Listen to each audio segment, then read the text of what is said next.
Hi friends, ಇದು ಮಸ್ತ್ ಮಗ ಚಾನೆಲ್ನ ಇಂಟರ್ನ್ಯಾಷನಲ್ ಬುಲೆಟಿನ್ ಸುತ್ತು ಜಗತ್ತು. ನಾನು ಅಮರ್ ಪ್ರಸಾದ್. ಮಿಡಲ್ ಈಸ್ಟ್ ನಲ್ಲಿ ಅಪಾಯದ ಕರೆಗಂಟೆ ಜೋರಾಗಿ ಹೊಡ್ಕೊಳ್ತಾ ಇದೆ. ಟ್ರಂಪ್ ಸೇನೆ ಇರಾನ್ ಪಕ್ಕದಲ್ಲಿ ಕಸರತ್ತು ಶುರು ಮಾಡಿದೆ.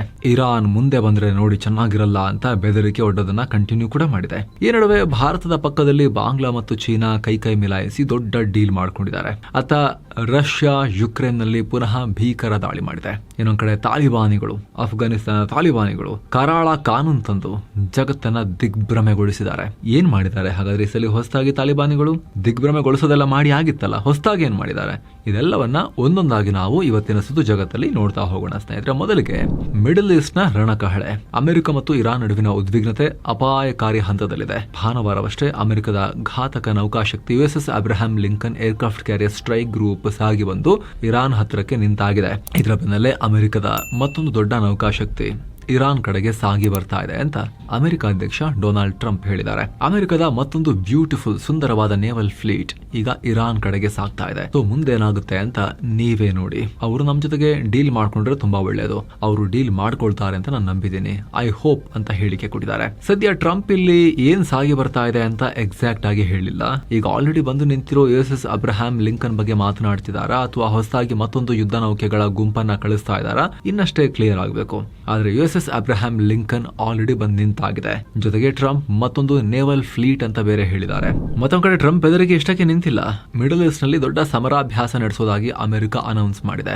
ಅಮೆರಿಕದ air forces central middle east ನಲ್ಲಿ multi day aerial military exercise ನಡೆಸ್ತಾರಂತೆ. ಹಲವು ದಿನಗಳ ಕಾಲ ಅಮೆರಿಕದ ಏರ್ ಫೋರ್ಸ್ ಅಲ್ಲಿ ಸಮರಾಭ್ಯಾಸ ಮಾಡ್ತಾರೆ ಅಂತ.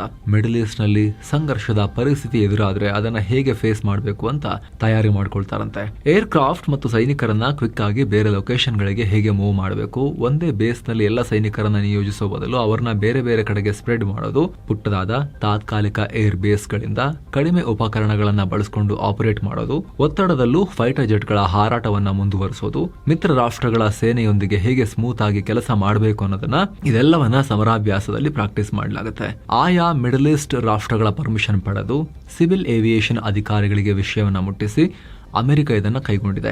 ಒಟ್ಟಾರೆಯಾಗಿ ಅಮೆರಿಕ ದೊಡ್ಡ ಮಟ್ಟದಲ್ಲಿ ಯುದ್ಧ ತಯಾರಿ ಮಾಡ್ಕೊಳ್ತಿರೋದು ಕ್ಲಿಯರ್. ಇನ್ನು ಅಮೆರಿಕದ ಈ ಕ್ರಮಗಳಿಂದ ಇರಾನ್ ಕಡೆಯಿಂದ ಎಚ್ಚರಿಕೆ ಬಂದಿದೆ.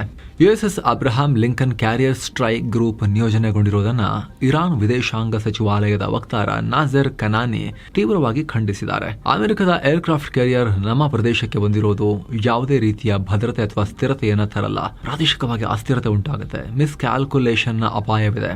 ಅಮೆರಿಕ ಅನಗತ್ಯ ಉದ್ವಿಗ್ನತೆ ಸೃಷ್ಟಿ ಮಾಡ್ತಿದೆ. ಅಮೆರಿಕ ಇದರಿಂದ ಹಿಂದೆ ಸರಿದ್ರೆ ಒಳ್ಳೆಯದು ಅನ್ನೋ ಹೇಳಿಕೆ ಕೊಟ್ಟಿದ್ದಾರೆ. ಇತ್ತ ಇರಾನ್ನ ಇಸ್ಲಾಮಿಕ್ ರೆವಲ್ಯೂಷನರಿ ಗಾರ್ಡ್ ಕೋರ್ ಕೂಡ ಸಪರೇಟ್ ಆಗಿ ಎಚ್ಚರಿಕೆ ಕೊಟ್ಟಿದೆ. ಅಮೆರಿಕದ ಯಾವುದೇ ಪ್ರತಿಕೂಲ ನಡೆಗೆ ನಾವು ಬಲವಾದ ಪ್ರತಿಕ್ರಿಯೆ ಕೊಡ್ತೀವಿ ಅಂತ ಹೇಳಿದೆ. ಇನ್ನು ಇರಾನ್ ಮೇಲೆ ದಾಳಿ ಮಾಡೋಕೆ ನಮ್ಮ ಪ್ರದೇಶವನ್ನ ಬಳಸ್ಕೊಳ್ಳೋಕೆ ನಾವು ಬಿಡಲ್ಲ ಅಂತ UAE ನಂತರ ಸೌದಿ ಅರೇಬಿಯಾ ಕೂಡ ಹೇಳಿದೆ. Saudi crown prince Mohammed bin Salman ಮತ್ತು ಇರಾನ್ ಅಧ್ಯಕ್ಷ ಮಸೌದ್ ಪೆಜೆಶ್ಕಿಯಾನ್ ನಡುವೆ ಫೋನ್ ನಲ್ಲಿ ಮಾತುಕತೆಯಾಗಿತ್ತು. ಈ ವೇಳೆ ಮೊಹಮ್ಮದ್ ಬಿನ್ ಸಲ್ಮಾನ್ ಈ ರೀತಿ ಭರವಸೆ ಕೊಟ್ಟಿದ್ದಾರೆ. ಮಾತುಕತೆ ಮೂಲಕ ಇರಾನ್ ಮತ್ತು ಅಮೆರಿಕ ನಡುವಿನ ಮನಸ್ತಾಪವನ್ನ ಬಗೆಹರಿಸುವ ಪ್ರಯತ್ನಕ್ಕೆ ನಾವು ಸಪೋರ್ಟ್ ಮಾಡ್ತೀವಿ ಅನ್ನೋ ಹೇಳಿಕೆಯನ್ನ ಕೊಟ್ಟಿದ್ದಾರೆ. ಈ ನಡುವೆ ಇಂಡಿಗೋ ಮಿಡಲ್ ಈಸ್ಟ್ ಥ್ರೂ ಹೋಗೋ ಹಲವು ಫ್ಲೈಟ್ ಗಳನ್ನ ಕ್ಯಾನ್ಸಲ್ ಮಾಡಿದೆ. ಫೆಬ್ರವರಿ 11 ತನಕ ರದ್ದು ಮಾಡಲಾಗಿದೆ. ಇದರಲ್ಲಿ ಜಾರ್ಜಿಯಾದ ಟಿಬಿಲಿಸಿ, ಕಜಕಿಸ್ತಾನ ಅಲ್ಮಾಟಿ, ಅಜರ್ಬೈಜಾನ್ನ ಬಾಕು ಮತ್ತು ಉಜ್ಬೇಕಿಸ್ತಾನ್ನ ತಾಷ್ಕೆಂಟ್ ನಗರಗಳು ಕೂಡ ಸೇರ್ಕೊಂಡಿವೆ. ಮಿಡಲ್ ಈಸ್ಟ್ ನಲ್ಲಿ ಇಷ್ಟೊಂದು ಉದ್ವಿಗ್ನತೆ ಇರೋ ಕಾರಣಕ್ಕಾಗಿ ಸೇಫ್ಟಿಗೋಸ್ಕರ ಈ ಕ್ರಮ ಅಂತ ಇಂಡಿಗೋ ಹೇಳಿದೆ. ಇನ್ನು ಸ್ನೇಹಿತರೆ, ಈಗ ಭಾರತ ಡಯಾಬಿಟಿಸ್ ಕ್ಯಾಪಿಟಲ್. 10 ಕೋಟಿ ಜನರಿಗೆ ಆಲ್ರೆಡಿ ಸಕ್ಕರೆ ಕಾಯಿಲೆ ಇದೆ. 13 ಕೋಟಿಗೂ ಅಧಿಕ ಜನ ಪ್ರೀ ಡಯಾಬಿಟಿಕ್ ಅಂದ್ರೆ ಶುಗರ್ ಬರೋದಕ್ಕೆ ಜಸ್ಟ್ ಒಂದು ಸ್ಟೆಪ್ ಹಿಂದೆ ಇದ್ದಾರೆ. ಆದ್ರೆ ವಿಪರ್ಯಾಸ ನೋಡಿ, ನಾವು ಸ್ಮಾರ್ಟ್ ವಾಚ್ ಕಡ್ಕೊಂಡು ಹೆಜ್ಜೆ ಎಷ್ಟು ನಡೆದ್ವಿ, ನಿದ್ದೆ ಎಷ್ಟು ಮಾಡಿದ್ವಿ ಅಂತೆಲ್ಲ ಟ್ರ್ಯಾಕ್ ಮಾಡ್ತೀವಿ. ಆದ್ರೆ ಆರೋಗ್ಯಕ್ಕೆ ಬೇಕಾಗಿರೋ ಮೇನ್ ವಿಚಾರ ಶುಗರ್ ಲೆವೆಲ್ ನೆಗ್ಲೆಕ್ಟ್ ಮಾಡ್ತೀವಿ. ಇದಕ್ಕೆ ಬೆಸ್ಟ್ ಮತ್ತು ಸ್ಮಾರ್ಟ್ ಸೊಲ್ಯೂಷನ್ ಅಂದ್ರೆ ಬೀಟೋ ಕರು ಗ್ಲುಕೋಮೀಟರ್. ಇದರ ಸ್ಪೆಷಾಲಿಟಿ, ನೀವು ನಿಮ್ಮ ಸಕ್ಕರೆ ಪ್ರಮಾಣವನ್ನ ಮನೆಯಲ್ಲೇ ಕಂಡು ಹಿಡಿಬಹುದು. ಇದು ನಿಮ್ಮ ಸ್ಮಾರ್ಟ್ ಫೋನ್ಗೆ ಕನೆಕ್ಟ್ ಆಗುತ್ತೆ. ಚಾರ್ಜ್ ಮಾಡೋದು ಬೇಡ, ಬ್ಯಾಟ್ರಿ ಹಾಕೋದು ಬೇಡ, ಬ್ಲೂಟೂತ್ ಕೂಡ ಬೇಕಾಗಿಲ್ಲ. ಟೆಸ್ಟ್ ಮಾಡಿದ ತಕ್ಷಣ ರೀಡಿಂಗ್ಸ್ ಎಲ್ಲ ಬೀಟೋ ಆಪ್ ನಲ್ಲಿ ಆಟೋಮ್ಯಾಟಿಕಲಿ ಸೇವ್ ಆಗುತ್ತೆ. ಅಲ್ಲಿಂದಲೇ ಡಾಕ್ಟರ್ಸ್ ಜೊತೆಗೆ ಶೇರ್ ಕೂಡ ಮಾಡ್ಕೋಬಹುದು. ಇದು CDSCO ಅಂಡ್ ISO ಸರ್ಟಿಫೈಡ್ ಕೂಡ ಹೌದು. ಅಮೆಜಾನ್ ನಲ್ಲಿ 4,000ಕ್ಕೂ ಅಧಿಕ ಜನ ರಿವ್ಯೂ ಮಾಡಿ 4.3 ಸ್ಟಾರ್ ಪ್ಲಸ್ ರೇಟಿಂಗ್ ಕೊಟ್ಟಿದ್ದಾರೆ. ಸದ್ಯ ಸೇಲ್ ನಡೀತಿರೋದ್ರಿಂದ $449 ಆಫರ್ ಪ್ರೈಸ್ ನಲ್ಲಿ ಸಿಗ್ತಾ ಇದೆ. ಡಿಸ್ಕ್ರಿಪ್ಷನ್ ಮತ್ತು ಪಿನ್ ಮಾಡೋ ಕಾಮೆಂಟ್ ನಲ್ಲಿ ಅಮೆಜಾನ್, ಫ್ಲಿಪ್ಕಾರ್ಟ್ ಎರಡರದ್ದು ಲಿಂಕ್ ಕೊಟ್ಟಿರ್ತೀವಿ. ಆಸಕ್ತರು ಚೆಕ್ ಮಾಡಿ ಬೈ ಮಾಡಬಹುದು. ಅಗತ್ಯ ಇರೋರಿಗೆ ಲಿಂಕ್ ಅನ್ನ ಶೇರ್ ಕೂಡ ಮಾಡಬಹುದು. ಬನ್ನೀಗ ಸುತ್ತು ಜಗತ್ತಲ್ಲಿ ವಿಡಿಯೋದಲ್ಲಿ ಕಂಟಿನ್ಯೂ ಮಾಡೋಣ ಸ್ನೇಹಿತರೆ. ಇನ್ನು ಭಾರತದ ಹೊಸ ಶತ್ರುವಾಗಿ ಬದಲಾಗ್ತಿರೋ ಬಾಂಗ್ಲಾದೇಶ ಚೀನಾ ಜೊತೆ ದೊಡ್ಡ ಡಿಫೆನ್ಸ್ ಡೀಲ್ ಮಾಡ್ಕೊಂಡಿದೆ. ಇನ್ನು ಮುಂದೆ ರೆಡಿಮೇಡ್ ಡ್ರೋನ್ ಖರೀದಿಸುವ ಬದಲು ಬಾಂಗ್ಲಾದಲ್ಲಿ ಅತ್ಯಾಧುನಿಕ ಡ್ರೋನ್ ತಯಾರಿಕಾ ಘಟಕವನ್ನ ಸ್ಥಾಪಿಸೋಕೆ ಚೀನಾ ಒಪ್ಕೊಂಡಿದೆ. ಬಾಂಗ್ಲಾ ವಾಯುಪಡೆ ಮತ್ತು ಚೀನಾದ ಸರ್ಕಾರಿ ಸ್ವಾಮ್ಯದ CETC China electronics technology group corporation ಈ ಒಪ್ಪಂದಕ್ಕೆ ಸೈನ್ ಹಾಕಿದ್ದಾರೆ. ಅದರಂತೆ ಚೈನಾ ತನ್ನ ಡ್ರೋನ್ ತಯಾರಿಕಾ ಟೆಕ್ನಾಲಜಿಯನ್ನ ಬಾಂಗ್ಲಾಗೆ ಹೇಳಿಕೊಡುತ್ತೆ. ಆರಂಭದಲ್ಲಿ ಮೀಡಿಯಂ ಆಲ್ಟಿಟ್ಯೂಡ್ ಮತ್ತು ರನ್ವೇ ಇಲ್ದೇನೂ ಹಾರೋ ವಿಟೋಲ್ ಡ್ರೋನ್ಗಳನ್ನ ಬಾಂಗ್ಲಾದಲ್ಲಿ ತಯಾರಿಸೋಕೆ ಯೂನುಸ್ ಸರ್ಕಾರ ಗ್ರೀನ್ ಸಿಗ್ನಲ್ ಕೊಟ್ಟಿದೆ. ಹೀಗಾಗಿ ನಮ್ಮ ಗಡಿ ಪಕ್ಕದಲ್ಲೇ ಚೀನಾ ಡ್ರೋನ್ಗಳು ಬಂದು ನಿಲ್ಲೋದು ಗ್ಯಾರಂಟಿ. ಈಗ ಆಲ್ರೆಡಿ ಬಾಂಗ್ಲಾಗೆ ಚೀನಾಗೆ ನಮ್ಮ ಚಿಕನ್ ಸ್ನೆಕ್ ಪ್ರದೇಶ ಅಥವಾ ಸಿಲಿಗುರಿ ಕಾರಿಡಾರ್ ಮೇಲೆ ಕಣ್ಣಿದೆ. ಅಲ್ಲದೆ ಚೀನಾ ಡ್ರೋನ್ಗಳಲ್ಲಿ ಅಳವಡಿಸೋ ಸೆನ್ಸಾರ್ಗಳು ಮತ್ತು ರೆಡಾರ್ಗಳು ಗಡಿಯಲ್ಲಿರೋ ಭಾರತದ ವಾಯು ರಕ್ಷಣಾ ವ್ಯವಸ್ಥೆಯ ಡೇಟಾವನ್ನ ಕದಿಯೋ ಸಾಧ್ಯತೆ ಇರುತ್ತೆ. ಎಲ್ಲಕ್ಕಿಂತ ಹೆಚ್ಚಾಗಿ ಈಗ ಆಲ್ರೆಡಿ ಪಾಕ್, ಶ್ರೀಲಂಕಾ ಮತ್ತು ಮಾಲ್ಡೀವ್ಸ್ ಮೂಲಕ ಚೀನಾ ಭಾರತವನ್ನ ಸುತ್ತುವರಿಯೋ ಪ್ರಯತ್ನವನ್ನ ನಡೆಸಿದೆ. ಈಗ ಬಾಂಗ್ಲಾ ಕೂಡ ಚೀನಾ ತೆಕ್ಕೆಗೆ ಜಾರ್ತಾ ಇರೋದು ಭಾರತಕ್ಕೆ ಸರ್ವ ದಿಕ್ಕುಗಳಿಂದಲೂ ಕೂಡ ಹೊಸ ಅಡ್ವರ್ಸರಿಗಳು, ಹೊಸ ಎದುರಾಳಿಗಳು, ಅಪಾಯಗಳು ಎದುರಾದಂತೆ. ಬಾಂಗ್ಲಾದಲ್ಲಿ ಹಿಂದೂ ವಿರೋಧಿ ದೌರ್ಜನ್ಯ ಮುಂದುವರೆದಿದೆ. ಬ್ರಾಹ್ಮಣ್ ಬರಿಯಾ ಜಿಲ್ಲೆಯ ನಸೀರ್ ನಗರದಲ್ಲಿರೋ ಪ್ರಸಿದ್ಧ ಇಸ್ಕಾನ್ ದೇವಸ್ಥಾನದಲ್ಲಿ ಕಳ್ಳತನವಾಗಿದೆ. ಬೆಳಗಿನ ಜಾವ 3 ಗಂಟೆ ಸುಮಾರಿಗೆ ದೇವಸ್ಥಾನದ ಬೀಗ ಮುರಿದು ದುಷ್ಕರ್ಮಿಗಳು ಒಳನುಗ್ಗಿದ್ದಾರೆ. ಎಲ್ಲ ಲೂಟಿ ಮಾಡಿದ್ದಾರೆ. 6 ಹಿತ್ತಾಳೆ ಮತ್ತು 8 ಕಲ್ಲಿನ ವಿಗ್ರಹ, ಚಿನ್ನ ಬೆಳ್ಳಿಯ ಆಭರಣ ಮತ್ತು ಹುಂಡಿಯಲ್ಲಿದ್ದ ಹಣವನ್ನೆಲ್ಲ ಲೂಟಿ ಮಾಡಿ ತಗೊಂಡು ಹೋಗಿದ್ದಾರೆ ದುಷ್ಟರು. ಏನೋ ರಷ್ಯಾ ಮತ್ತು ಯುಕ್ರೇನ್ ನಡುವಿನ ಕಾಳಗ ಮುಂದುವರೆದಿದೆ. ರಾತ್ರೋರಾತ್ರಿ ರಷ್ಯಾ ಯುಕ್ರೇನ್ನಾದ್ಯಂತ ಡ್ರೋನ್ ದಾಳಿ ಮಾಡಿದೆ. ನಾಗರಿಕ ಮೂಲಸೌಕರ್ಯ ಮತ್ತು ಪ್ಯಾಸೆಂಜರ್ ಟ್ರೈನ್ಗಳ ಟಾರ್ಗೆಟ್ ಮಾಡಿದೆ. ಪರಿಣಾಮ ಕನಿಷ್ಠ 12 ಮಂದಿ ಪ್ರಾಣ ಕಳ್ಕೊಂಡಿದ್ದಾರೆ. ಈ ಪೈಕಿ 5 ಟ್ರೈನ್ ಮೇಲೆ ನಡೆದ ದಾಳಿಗೆ ಮೃತಪಟ್ಟಿದ್ದಾರೆ. ಇದರಲ್ಲಿ ಹಲವರು ಕಾಣೆಯಾಗಿದ್ದಾರೆ. ಅವರಿಗಾಗಿ ರಕ್ಷಣಾ ಕಾರ್ಯಾಚರಣೆ ನಡೀತಾ ಇದೆ. ಅಂದಹಾಗೆ ಈ ಘಟನೆ ನಡೆದಿರೋದು ಖಾರ್ಕಿವ್ ಒಬ್ಲಾಸ್ಟ್ ನಲ್ಲಿರೋ ಹಳ್ಳಿಯೊಂದರಲ್ಲಿ. ಟ್ರೈನ್ ನಲ್ಲಿ ಸುಮಾರು 200 ಪ್ರಯಾಣಿಕರಿದ್ರು ಅಂತ ಹೇಳಲಾಗಿದೆ. ಇದಕ್ಕೀಗ ಯುಕ್ರೇನ್ ಅಧ್ಯಕ್ಷ ವೊಲಡಿಮಿರ್ ಝೆಲೆನ್ಸ್ಕಿ ಕಿಡಿಕಾರಿದ್ದಾರೆ. ಇದು ಭಯೋತ್ಪಾದನೆ ಅಲ್ಲದೆ ಮತ್ತೇನೂ ಅಲ್ಲ.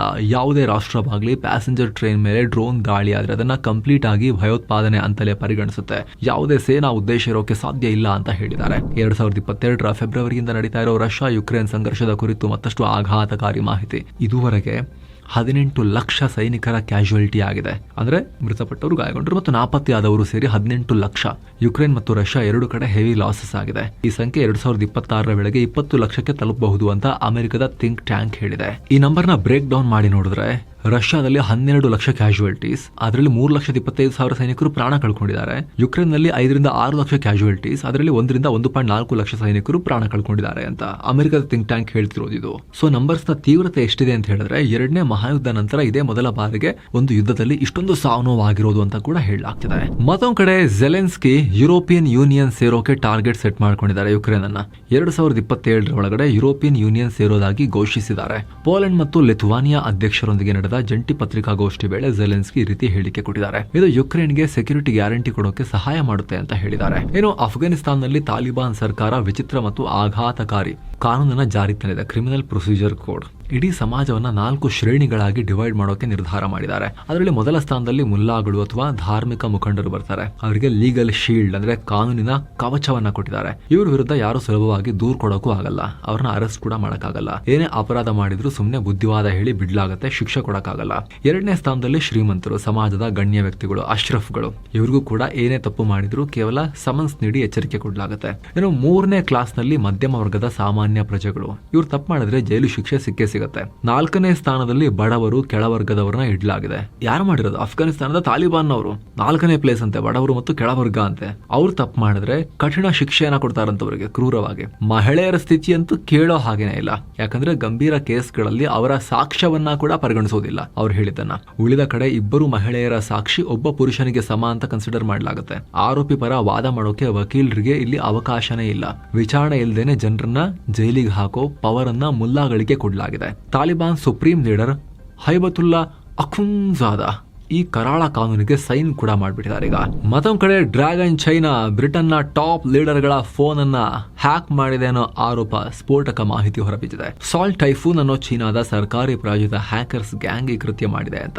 ಬ್ರಿಟನ್ನ ಮಾಜಿ ಪ್ರಧಾನಿಗಳಾದ ಋಷಿ ಸುನಾಕ್, ಬೋರಿಸ್ ಜಾನ್ಸನ್ ಮತ್ತು ಲಿಸ್ ಟ್ರಸ್ ಅವರ ಆಪ್ತ ವಲಯದ ಅಧಿಕಾರಿಗಳ ಫೋನ್ ಟಾರ್ಗೆಟ್ ಮಾಡಿ ಕನ್ನ ಹಾಕಿದ್ದಾರೆ. 2021 ರಿಂದ 2024 ಹ್ಯಾಕಿಂಗ್ ನಡೆದಿದೆ. ಬ್ರಿಟನ್ ಸರ್ಕಾರದ ಮಹತ್ವದ ರಹಸ್ಯಗಳನ್ನ, ರಾಜಕೀಯ ನಡೆಗಳನ್ನ ಅಷ್ಟೇ ಕೇವಲ ಪರ್ಸನಲ್ ಫೋನ್ ಕರೆಗಳನ್ನ ಕೂಡ ಕದ್ದು ಕೇಳಿದ್ದಾರೆ ಅಂತ ಹೇಳಲಾಗ್ತಿದೆ. ವಿಪರ್ಯಾಸ ಅಂದ್ರೆ ಕೆಲ ದಿನಗಳ ಹಿಂದಷ್ಟೇ ಲಂಡನ್ ನಲ್ಲಿ ಯುರೋಪ್ ನಲ್ಲೇ ಅತಿ ದೊಡ್ಡ ಚೀನಾ ರಾಯಭಾರ ಕಚೇರಿ ಕಟ್ಟೋಕೆ ಬ್ರಿಟನ್ ಸರ್ಕಾರ ಓಕೆ ಮಾಡಿತ್ತು. ಅಲ್ಲದೆ ಬ್ರಿಟನ್ ಪ್ರಧಾನಿ ಕಿಯರ್ ಸ್ಟಾರ್ಮರ್ ವ್ಯಾಪಾರ ಕುದುರಿಸೋಕೆ ಚೀನಾ ಪ್ರವಾಸಕ್ಕೆ ರೆಡಿ ಆಗ್ತಿರುವಾಗಲೇ ಅವರ ಕಾಲ್ ಕೆಳಗಿನ ಮ್ಯಾಟ್ ಅನ್ನ ಎಳೆದಂತಾಗಿದೆ ರಿಪೋರ್ಟ್ ಬಂದಿರೋದು. ಬ್ರಿಟನ್ಗೆ ಬಹಳ ದೊಡ್ಡ ಮುಜುಗರ ಉಂಟಾಗಿದೆ.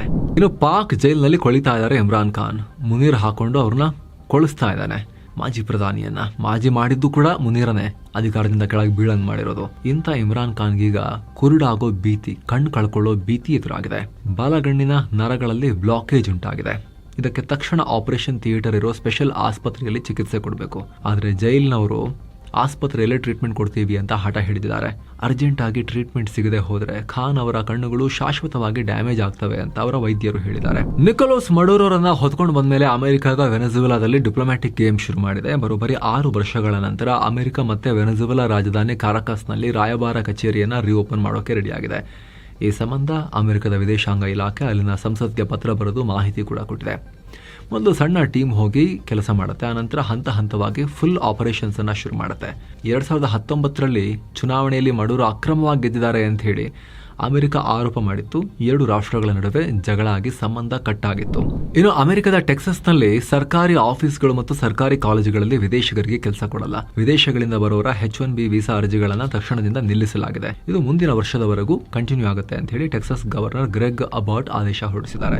ಇನ್ನು ಅಮೆರಿಕಗೆ ವಲಸೆ ಹೋಗೋರ ಸಂಖ್ಯೆಯಲ್ಲಿ ಐತಿಹಾಸಿಕ ಕುಸಿತ ಆಗಿದೆ. ಟ್ರಂಪ್ ವರ್ತನೆಗೆ ಜನ ಅಲ್ಲಿಗೆ ಅಮೆರಿಕಗೆ ಹೋಗೋದಕ್ಕೆ ಹಿಂದೇಟು ಹಾಕ್ತಿದ್ದಾರೆ. 2024ರಲ್ಲಿ 27 ಲಕ್ಷ ಜನ ಅಮೆರಿಕಗೆ ಹೋಗಿ ನೆಲೆಸಿದ್ರು. ಆದ್ರೆ 2025ರಲ್ಲಿ ಸಂಖ್ಯೆ ದಿಢೀರ್ ಅಂತ ಅರ್ಧಕ್ಕರ್ಧ ಬಿದ್ದು ಹೋಗಿದೆ. ಅರ್ಧಕ್ಕಿಂತ ಜಾಸ್ತಿ 13 ಲಕ್ಷಕ್ಕೆ ಬಿದ್ದು ಹೋಗಿದೆ. 2026ರಲ್ಲಿ ಈ ಸಂಖ್ಯೆ ಬರೀ 3.21 ಲಕ್ಷಕ್ಕೆ ಟೋಟಲ್ ಇಳಿಯುತ್ತೆ ಅಂತಲೂ ಕೂಡ ಅಂದಾಜು ಮಾಡಲಾಗಿದೆ. ಹೋಗೋದ್ ಬಿಡಿ ಎಲ್ಲ ವಾಪಸ್ ಬರ್ತಾ ಇದ್ದಾರೆ. 2025ರ ಜನವರಿಯಿಂದ ಜೂನ್ ನಡುವೆ 6 ತಿಂಗಳ ಅವಧಿಯಲ್ಲಿ 14 ಲಕ್ಷ ಜನ ಅಮೆರಿಕ ಬಿಟ್ಟು ಹೊರಗಡೆ ಗಂಟುಮುಟ್ಟ ಕಟ್ಕೊಂಡು ಓಡ್ ಬಂದಿದ್ದಾರೆ ಅನ್ನೋದು ಕೂಡ ಮಾಹಿತಿ ಬರ್ತಾ ಇದೆ. ಖುದ್ದು ಅಮೆರಿಕ ಸರ್ಕಾರವೇ ಕೊಟ್ಟಿರೋ ಮಾಹಿತಿ ಇದು. ನಾಸಾದ ಪ್ರಮುಖ ರಿಸರ್ಚ್ ವಿಮಾನ ಕೂದಲೆಳೆ ಅಂತರದಲ್ಲಿ ಅನಾಹುತದಿಂದ ಪಾರಾಗಿದೆ. ನಿಗದಿಯಂತೆ ಅಮೆರಿಕದ ಟೆಕ್ಸಾಸ್ನ ಐಲಿಂಗ್ಟನ್ ಏರ್ಪೋರ್ಟ್ ನಲ್ಲಿ ನಾಸಾದ WB-57 ವಿಮಾನ ಲ್ಯಾಂಡ್ ಆಗಬೇಕಾಗಿತ್ತು. ಲ್ಯಾಂಡಿಂಗ್ ಗೇರ್ ಚಕ್ರಗಳು ತಾಂತ್ರಿಕ ದೋಷ ಉಂಟಾಗಿ ಕೊನೆ ಕ್ಷಣದಲ್ಲಿ ಕೈಕೊಟ್ವು. ಹೀಗಾಗಿ ಬೇರೆ ದಾರಿ ಇಲ್ಲದೆ ಹೆಂಗ್ ಲ್ಯಾಂಡ್ ಮಾಡೋದು? ಪೈಲಟ್ ವಿಮಾನವನ್ನ ಚಕ್ರಗಳಿಲ್ಲದೇನೆ ನೇರವಾಗಿ ಬಾಡಿ ಲ್ಯಾಂಡಿಂಗ್, ಬೆಲ್ಲಿ ಲ್ಯಾಂಡಿಂಗ್ ಮಾಡಿಸಿದ್ದಾರೆ. ಹೊಟ್ಟೆನ ಉಜ್ಕೊಂಡು ಹೋಗಿದ್ದಾರೆ ವಿಮಾನದ್ದು. ರನ್ವೇ ಮೇಲೆ ವಿಮಾನ ಉಜ್ಕೊಂಡು ಹೋಗಿ ಬೆಂಕಿ ಎಲ್ಲ ಹತ್ಕೊಂಡು ದಟ್ಟವಾದ ಹೊಗೆ ಎಲ್ಲ ಆವರಿಸ್ಕೊಳ್ತು. ಆದರೆ ಪೈಲಟ್ನ ಸ್ಕಿಲ್ಸ್ ಇಂದಾಗಿ, ಸಮಯ ಪ್ರಜ್ಞೆಯಿಂದಾಗಿ ಪ್ರಾಣಾಪಾಯ ಉಂಟಾಗಿಲ್ಲ. ಜಪಾನ್ನಲ್ಲಿದ್ದ ಕೊನೆಯ 2 ದೈತ್ಯ ಪಾಂಡಗಳು ಈಗ ತಮ್ಮ ತವರು ಮನೆ ಚೀನಾಗೆ ವಾಪಸ್ ಹೋಗಿವೆ. ಟೋಕಿಯೋದ ಫೇಮಸ್ ಉಯೆನೋ ಝೂನಲ್ಲಿದ್ದ ಶಿಯೋ ಮತ್ತು ಲೇ ಅನ್ನೋ ಪಾಂಡಗಳನ್ನ ಬೀಳ್ಕೊಡೋಕೆ ಸಾವಿರಾರು ಜನ ಝೂ ಮುಂದೆ ಜಮಾಯಿಸಿದ್ರು. ಕಣ್ಣೀರು ಹಾಕಿದ್ರು ಜನ. ಈ ಪಾಂಡಗಳು ಚೀನಾಗೆ ಸೇರಿದವು. ಅಗ್ರಿಮೆಂಟ್ ಪ್ರಕಾರ ಅವುಗಳನ್ನ ಈಗ ವಾಪಸ್ ಕಳಿಸ್ಕೊಡ್ಲಾಗಿದೆ. ಕಳೆದ ವರ್ಷವಷ್ಟೇ ಇವುಗಳ ಅಪ್ಪ ಅಮ್ಮನನ್ನ ಕೂಡ ರೀ ಮತ್ತು ಶಿನ್ ಅವ್ರನ್ನ ಕೂಡ ಅನಾರೋಗ್ಯದ ಕಾರಣಕ್ಕಾಗಿ ಚೀನಾಗೆ ಕಳಿಸ್ಕೊಡ್ಲಾಗಿತ್ತು. ಈಗ ಅವರ ಮಕ್ಕಳು ಕೂಡ ಚೀನಾಗೆ ಹೊರಟಿದ್ದಾರೆ. ಹೀಗಾಗಿ 1972ರ ನಂತರ ಜಪಾನ್ನಲ್ಲಿ ಒಂದೇ ಒಂದು ಪಾಂಡ ಇಲ್ದಂತಾಗಿದೆ ಈಗ. ಸೋ ಫ್ರೆಂಡ್ಸ್, ಇದಾಗಿತ್ತು ಇವತ್ತಿನ ಪ್ರಮುಖ ಸುದ್ದಿ. ಸ್ನೇಹಿತರೆ, ಆಗ್ಲೇ ಹೇಳಿದ ಬೀಟೋ ಗ್ಲುಕೋಮೀಟರ್ ಮನೇಲೇ ನೀವು ಆರಾಮಾಗಿ ಶುಗರ್ ಟೆಸ್ಟ್ ಮಾಡ್ಕೋಬಹುದು. ಡಯಾಬಿಟಿಸ್ ಇರೋರಿಗೂ ಯೂಸ್ ಆಗುತ್ತೆ, ಅಥವಾ ಹೆಲ್ತ್ ಕಾನ್ಶಿಯಸ್ ಇರೋರು, ಮಾನಿಟರ್ ಮಾಡ್ತೀರಾ ಅನ್ನೋರಿಗೂ ಕೂಡ ಯೂಸ್ ಆಗ್ಬೋದು. ಆಸಕ್ತರು ಡಿಸ್ಕ್ರಿಪ್ಷನ್ ಮತ್ತು ಪಿನ್ ಮಾಡಿರೋ ಕಾಮೆಂಟ್ ಅನ್ನ ಚೆಕ್ ಮಾಡಿ ಅಮೆಜಾನ್, ಫ್ಲಿಪ್ಕಾರ್ಟ್ ಇಂದ ಬೈ ಮಾಡಬಹುದು. ಅಗತ್ಯ ಇರೋರಿಗೆ ಲಿಂಕ್ ಅನ್ನ ಕೂಡ ಶೇರ್ ಮಾಡಬಹುದು. ಆಸಕ್ತರು ಚೆಕ್ ಮಾಡಿ. ಮತ್ತೆ ಭೇಟಿ ಆಗ್ತಿರೋಣ ಸ್ನೇಹಿತರೆ. ನಮಸ್ತೆ.